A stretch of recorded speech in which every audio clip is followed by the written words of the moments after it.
HM Rusdi Taher mengungkap fakta tentang mantan Gubernur Sultra, Nur Alam penghuni LP Sukamiskin kasus TPK. Empat orang mengaku di hadapan saya, di rumah saya, Fuang.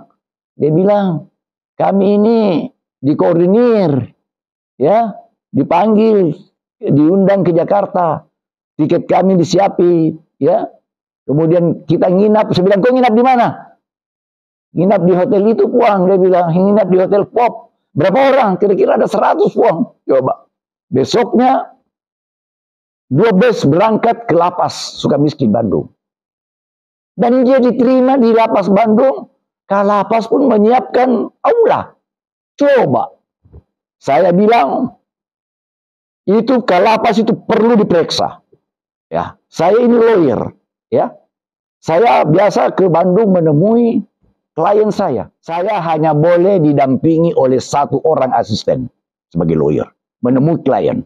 Ini 100 orang diterima di aula, disiapin oleh Kalapas aula. Ya, saya sudah laporkan ke Jampitsus dan perkara ini sudah dilimpahkan ke Kejati DKI Jakarta. Saya ini orang Bugis. Saya tidak pernah nusuk orang dari belakang. Saya nusuk orang dari depan. Saya mengatakan kebenaran, ya siapapun saya lawan. Ya, dan tidak ada hubungannya dengan politik. Tidak ada. Saya ingin agar negeri ini baik. Saya ingin agar negeri ini damai. Saya ingin agar pejabat-pejabat ini juga lurus. Ya. Coba, Kalapas berpotensi untuk diperiksa. Kenapa? Kok pertama, dia bisa memposting dulu ujaran kebencian itu di lapas. Coba lihat.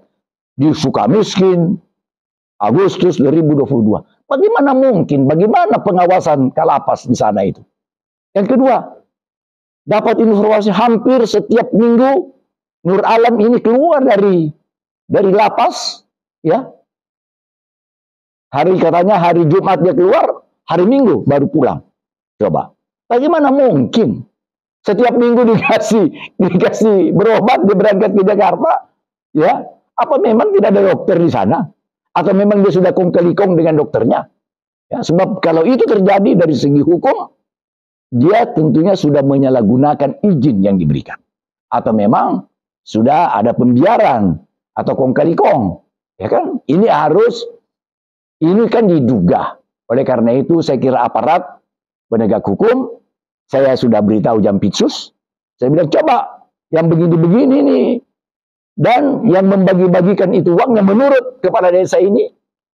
Yang membagi-bagikan uangnya itu adalah anaknya yang bernama Siti Giona Nur Alam. Ini menurut 4 kepala desa ini yang menemui saya. Boleh konfirmasi. Oleh karena itu, saya ingin agar masalah ini, benar-benar hukum itu ditegakkan dengan benar. Ya. Ya, pejabat-pejabat itu seperti ada yang disebut criminal feeling, perasaan kejahatan. Apakah benar, apakah mungkin itu Kalapas berani begitu, yang membiarkan hal seperti itu, kalau tidak ada restu dari atas? Oleh karena itu saya bilang sama Jampitsus, periksa juga itu Dirjen Lapas. Siapa tahu memang terlibat. Kalau perlu menterinya sekalipun. Kalau memang terlibat. Tapi kalau tidak ya mudah-mudahan tidak ya. Karena saya tahu Yasona Lawli itu orang baik, orang bersih. Tapi siapa tahu di bawah-bawahnya memang ada konspirasi. Saya juga baru saja berkomunikasi dengan salah seorang eselon 1 ya di Departemen Hukum dan HAM. Ya. Sebab saya tegur, saya katakan bahwa coba you cek sama Dirjen Lapas. Jangan sampai dia memang melakukan pembiaran, ya, masa pengawasannya terhadap seorang narapidana. Ingat, tindak pidana korupsi adalah extraordinary crime. Dia merupakan tindak pidana khusus yang sangat luar biasa. Oleh karena itu, kita juga harus lawan dia dengan pengawasan yang ketat. Ya, kalau kita mau bangsa dan negara ini baik. Lain halnya kalau memang kita mau biarkan ini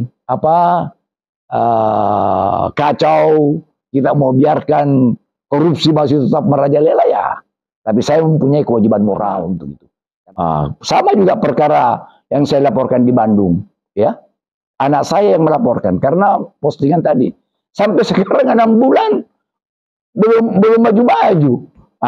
Artinya tolong tegakkan kebenaran itu. Postingannya waktu di lapas, ya, yang di anaknya itu kan saya sudah laporkan di Polda. Karena Instagram anaknya itu namanya Setia Giona, dan mungkin Instagram itu sekarang sudah dihapus. Tapi kita sudah posting, sudah, dan itu pernah tersebar luas. Tapi masih ada di video saya, di HP saya masih ada. Bukan soal siapa, tidak ada hubungannya dengan politik, tidak ada hubungannya dengan mendukung gubernur, tidak ada. Ya, saya tidak ingin lagi terjun di politik praktis. Saya ini sudah 74 tahun. Anak-anak dan istri saya mengatakan, pada kondisi sekarang tidak usah lagi menjadi bintang. Ya, lebih baik kita mencetak banyak-banyak bintang. Ya, apa yang diucapkan Saudara Nur Alam itu bagi saya sudah menyinggung kehormatan, harkat dan martabat orang pendatang. Saya ini orang pendatang, ya. Berarti anak saya nggak boleh jadi pemimpin dong di Sulawesi Tenggara. Ya. Kenapa saya mempersoalkan apa yang diucapkan oleh Saudara Nur Alam yang saya kenal? Ya, dia jauh di bawah saya. Mantan Gubernur Sulawesi Tenggara 2 periode. Ya. Saya sudah anggota MPR, dia masih pakai celana pendek barangkali, ya. Dia ada postingan yang diposting oleh anaknya yang bernama Setia Giona Nur Alam. Dia mendikotomikan antara orang pendatang dengan dengan katanya penduduk asli Sulawesi Tenggara. Videonya ada, ini ada semua di sini, dan tadi saya sudah perlihatkan kepada saudara-saudara sekalian. Jadi saya ingin tegaskan bahwa saya sebagai ketua organisasi Kerukunan Keluarga Masyarakat Bone dan juga Dewan Penasehat Kerukunan Keluarga Sulawesi Selatan merasa terpanggil. Kok bisa Nur Alam berkata begitu, ya? Ya. Sebagai mantan anggota DPR RI, kalau saya pulang ke Kendari, ya, itu kumpul tamu-tamu saya bisa sampai jam 2 malam. Ya. Ya, bersilaturahmi, di samping bersilaturahmi juga mengemukakan berbagai keluhan-keluhan, ya. Saya sebagai lawyer, ya, diminta nasihat hukum mengenai masalah-masalah pertambangan. Sebagai mantan anggota DPR, saya dimintai nasihat bagaimana melihat perkembangan Sulawesi Tenggara dan melaporkan, dan mereka banyak melaporkan hal-hal yang bisa merusak keutuhan, kebersamaan, silaturahmi antar warga masyarakat Sulawesi Tenggara. Bayangkan ada videonya Saudara Nur Alam yang saya sudah perlihatkan kepada saudara. Dia mengatakan bahwa pendatang itu hanya tahu kita memiliki sumber daya alam. Dia tidak tahu adat budaya kita. Dia tidak peduli dengan nasib buram rakyat Sulawesi Tenggara. Astagfirullahaladzim. Saya ini pendatang memang di Sulawesi Tenggara. Ayah saya adalah Kiai Haji Muhammad Tahir Rahim. Pindah dari Sulawesi Selatan ke Sulawesi Tenggara karena Sulawesi Tenggara baru terbentuk pada tahun 1964. Kita tidak ada masalah itu antara pendatang dengan orang asli Sulawesi Tenggara. Kok baru sekarang ini mau dipersoalkan? Dan saya, saudara-saudara, supaya tahu, saya ini 3 kali menjadi jaksa tinggi, Kajati, anggota Muspida. Ya, saya pernah menjabat, ya, wakil kepala Kejaksaan Tinggi Sumatera Utara. Ya, kemudian diangkat menjadi pelaksana tugas Kajati Sumatera Utara karena Kajati saya teman saya sendiri. Hairuman Harahap itu mencalonkan diri jadi gubernur. Jadi Jaksa Agung mengutus saya, Pak Rusdi, kamu ke sana karena Hairuman mau mencalonkan diri gubernur, kau jadi pelaksana tugas. Oke. Saya juga pernah menjabat Kajati Bengkulu, di mana pada waktu itu rumah saya dibakar, rumah dinas dibakar karena saya mau tangkap gubernur maupun wali kota pada waktu itu. Kajati Bengkulu saya tahun 2004. Kemudian saya Kajati DKI Jakarta 2005 sampai 2007. Ya. Pengalaman saya betapa sulitnya kita merajut kebersamaan, bagaimana sulitnya kita merajut persatuan dan kesatuan anak bangsa yang kadang-kadang dipakai oleh orang tertentu yang menggunakan politik identitas, mempertentangkan suku, mempertentangkan agama, mempertentangkan ras antar golongan.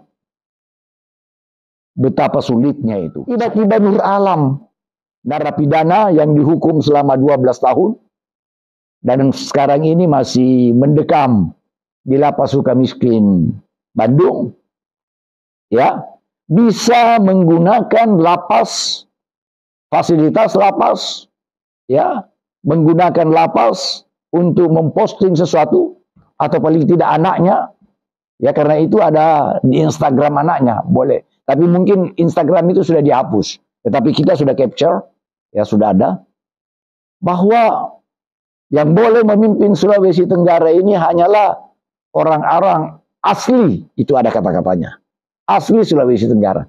Pertanyaannya saya, apa yang dimaksud dengan asli Sulawesi Tenggara? Kalau pendapatnya Nur Alam itu, orang asli Sulawesi Tenggara tidak ada campuran, bagaimana mungkin dalam kondisi bangsa saat sekarang ini kita bisa mencari? Berarti orang asli itu harus kawin sama orang asli supaya tetap asli. Itu pendapat itu sebenarnya menurut saya itu sudah pendapat kuno, dan itu adalah pandangan kolonial Belanda yang mendikotomikan anak bangsa antara suku. Itu politik divide et impera. Ini masih mau dimunculkan di zaman Republik ini. Ada itu siapa? Profesor nama saya nggak tahu siapa namanya. Ya, Musni siapa itu? Ya, katanya sosiolog, ya, yang membela, ya, sepertinya saya katakan, ya, kalau dia sosiolog, ya, kalau dia ahli sosiologi, apakah dia sadar, apakah dia tidak sadar betapa berbahayanya politik yang mendikotomikan antar anak bangsa? Dia belum pernah jadi pejabat. Saya ini pernah jadi muspida.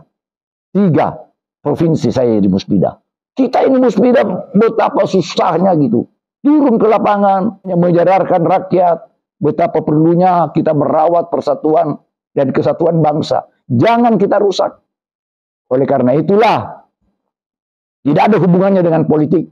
Tidak ada hubungannya dengan calon, Ini adalah misi saya untuk memberantas politik identitas. Untuk melawan politik identitas. Oleh karena apa?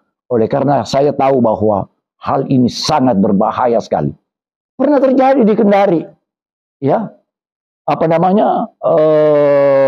kerusuhan antara pendatang dengan orang sana, yang saya kira betapa susahnya Kapolda, Komandan Korem, aparat di sana untuk turun mendamaikan mereka hanya karena atas provokasi.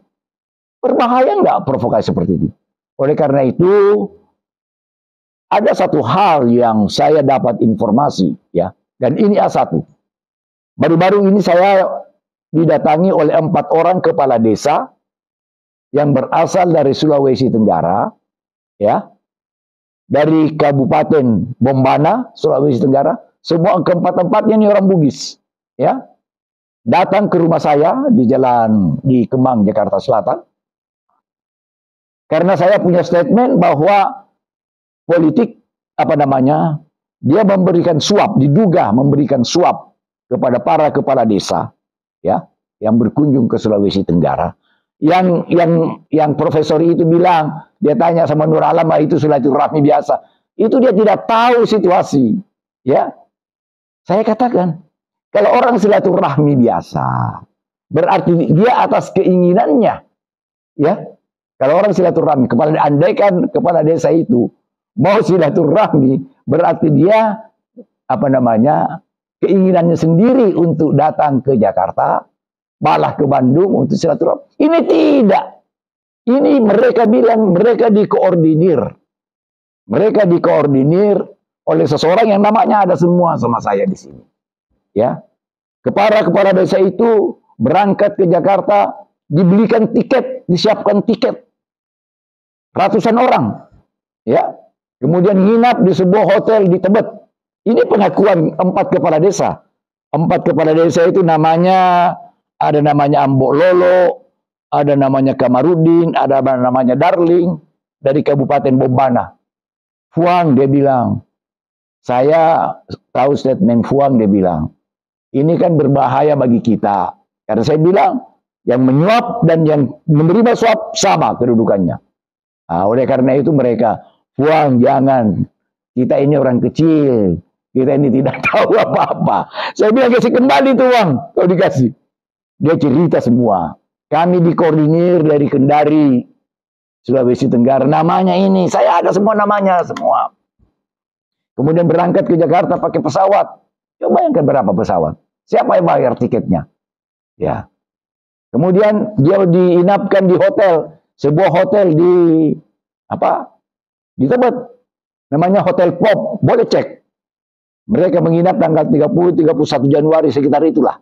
Boleh cek. Ya. Kemudian besoknya disiapin 2 bus. 2 bus. Ini cerita mereka dan tidak mungkin mereka bohong. Ya. Karena saya ini kepala sukunya orang Bone. Saya sudah laporkan ke Jampitsus. Dan perkara ini sudah dilimpahkan ke Kejati DKI Jakarta. Saya ini orang Bugis. Saya tidak pernah nusuk orang dari belakang. Saya nusuk orang dari depan. Saya mengatakan kebenaran. Ya, siapapun saya lawan. Ya. Dan tidak ada hubungannya dengan politik. Tidak ada. Saya ingin agar negeri ini baik. Saya ingin agar negeri ini damai. Saya ingin agar pejabat-pejabat ini juga lurus. Ya. Coba. Kalapas berpotensi untuk diperiksa. Kenapa? Kok pertama, dia bisa memposting dulu ujaran kebencian itu di lapas. Coba lihat. Di Sukamiskin, Agustus 2022. Bagaimana mungkin? Bagaimana pengawasan Kalapas di sana itu? Yang kedua, dapat informasi hampir setiap minggu Nur Alam ini keluar dari lapas, ya. Katanya hari Jumat dia keluar, hari Minggu baru pulang. Coba. Bagaimana mungkin? Setiap minggu dikasih berobat, dia berangkat ke Jakarta, ya. Apa memang tidak ada dokter di sana? Atau memang dia sudah kong kali kong dengan dokternya? Ya, sebab kalau itu terjadi dari segi hukum, dia tentunya sudah menyalahgunakan izin yang diberikan. Atau memang sudah ada pembiaran atau kong kali kong. Ya kan? Ini kan diduga. Oleh karena itu saya kira aparat penegak hukum, saya sudah beritahu Jampitsus. Saya bilang coba yang begini-begini nih. Dan yang membagi-bagikan itu uangnya menurut kepala desa ini, yang membagi-bagikan uangnya itu adalah anaknya yang bernama Siti Giona Nur Alam. Ini menurut 4 kepala desa ini yang menemui saya. Boleh konfirmasi. Oleh karena itu, saya ingin agar masalah ini benar-benar hukum itu ditegakkan dengan benar. Ya. Ya, pejabat-pejabat itu seperti ada yang disebut criminal feeling, perasaan kejahatan. Apakah benar, apakah mungkin itu Kalapas berani begitu, ya membiarkan hal seperti itu, kalau tidak ada restu dari atas? Oleh karena itu saya bilang sama Jampitsus, periksa juga itu Dirjen Lapas. Siapa tahu memang terlibat. Kalau perlu menterinya sekalipun. Kalau memang terlibat. Tapi kalau tidak ya mudah-mudahan tidak ya. Karena saya tahu Yasona Lauli itu orang baik, orang bersih. Tapi siapa tahu di bawah-bawahnya memang ada konspirasi. Karena saya ketua Dewan Penasehat Kongres Advokat Indonesia dan saudara tahu apa perbedaan KAI dengan yang lain. Kongres Advokat Indonesia mengusung moto bahwa advokat itu adalah advokat pejuang dan pejuang advokat. Saudara-saudara sekalian, sebangsa dan setanah air, khususnya kepada rakyat Sulawesi Tenggara, dimanapun berada, pada hari ini, Kamis, tanggal 5 April 2023, saya Haji Muhammad Rusdi Taher, sarjana hukum, master hukum, yang sekarang ini adalah Ketua Dewan Penasehat Kongres Advokat Indonesia. Saya juga adalah mantan anggota MPR, DPR RI, yang pernah mewakili Sulawesi Tenggara selama 3 periode. Tahun 1982 sampai 1987, jadi periode 1987, saya sudah menjadi anggota MPR RI, utusan daerah Sulawesi Tenggara, dengan nomor anggota, saya masih hafal nomor anggota saya, B565, ya, utusan daerah. Kemudian, jadi dalam umur saya masih sangat muda pada waktu itu, umur 33 tahun. Saya sudah anggota MPR RI. Saya hanya mau agar negeri ini baik, ya, agar bangsa ini baik pada masa-masa yang akan datang, dan saya sudah bisa menampung aspirasi daripada banyak masyarakat di Sulawesi Tenggara yang pada waktu kunjungan saya baru-baru ini Kendari, mereka berbondong-bondong mendatangi saya. Karena bayangkan itu, kalau saya ke Sulawesi Tenggara dijemput kayak apa gitu, pakai spanduk mereka, selamat datang Bapak Rusdi. Ya, jadi banyak sekali informasi-informasi yang saya peroleh karena mereka masih percaya sama saya. Mereka mau menyurahkan kemana ini? Dia surahkan kepada anggota DPR, juga anggota DPR tidak berani bersuara. Kalau saya kan berani mengatakan yang benar, walaupun itu pahit. Kalau memang dia benar, silakan. Ya, nanti di proses pengadilan atau nanti di proses penyidikan, silakan siapkan pengacara-pengacara yang paling hebat sekalipun. Dia akan berbenturan dengan kebenaran yang sesungguhnya. Ya, ya, saya tidak ada rasa benci. Saya bukan benci sama Nur Alam atau keluarganya, tapi saya tidak suka perbuatan. Tidak ada urusan politik, tidak ada urusan dukung-mendukung. Siapa yang saya mendukung tidak ada. Tidak ada yang bisa pengaruhi saya dalam hidup saya. Ya,